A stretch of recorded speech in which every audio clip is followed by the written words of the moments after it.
টুকি ধরে ফেলেছে তুমি মা। আমার সোনা ছেলে, ভাতটা খেয়ে নাও। সুফল না খাবে না।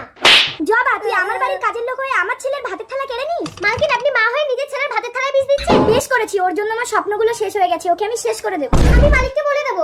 তুই আমার নামে নালিশ করে আমাকে ঘর থেকে তাড়িয়ে আমার স্বামীর সাথে ঘর করবি? সুফলকে বাঁচানোর জন্য যদি করতে হয় আমি তাই করবো। কি বললি জবা, তুই আমার স্বামীর সাথে ঘর করবি? আরে কি হলো মল্লিকা? এই, তোমার কি জবার সাথে লাইন আছে? এই জবা, তুমি কি আমার স্বামী স্ত্রীর মধ্যে অশান্তি বাঁধাচ্ছ? আমার বাড়িতে তোমাকে কাজ করতে হবে না, যাও বেরিয়ে যাও। মালিক শুনুন, কোনো কথা শুনবো না, বেরো। আমিও জবা মাসির সাথে চলে যাবো। না সুফল, ছেড়ে দাও, চলে এসে বলছি। আপনি কিন্তু একটা শিশুর উপরে জবরদস্তি করতে পারেন না। আপনাদের নামে আমি শিশু নির্যাতন কেস করব। চলে এসো সুফল, এবার আমার স্বপ্নগুলো পূরণ হবে। সুফল, আমাকে দুটো ভিক্ষা দেবে? আজ দুদিন কিছু খাইনি। ঠিক আছে, এখানে বসে তুমি এই ভাতটা খেয়ে নাও, আমি তোমার জন্য জল নিয়ে আসছি। এই নাও, জল নাও। ভিখারিটা মরলো কি করে? মল্লিকা! কে কি তুমি ভিখারিটাকে বিষ মাখানো ভাত খাইয়ে মেরে ফেললে চঞ্চল? বিষ মাখার ভাত মানে? তোমার ওই কাজের মেয়ে জবা আমাদের ছেলেকে মেরে ফেলবে বলে ভাতে বিষ মিশিয়েছিল। তার মানে তো ওই জবা এতক্ষণ আমার ছেলেকে মেরে ফেলেছে।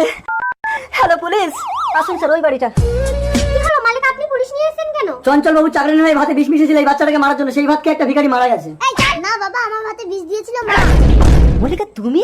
না মানে আমার স্বপ্নগুলো পূরণ করার জন্য। এই নিয়ে চলো ওকে, যাও নিয়ে যাও। এবার কি হবে? আমার তো মা নেই, তুমি আমার মা হবে।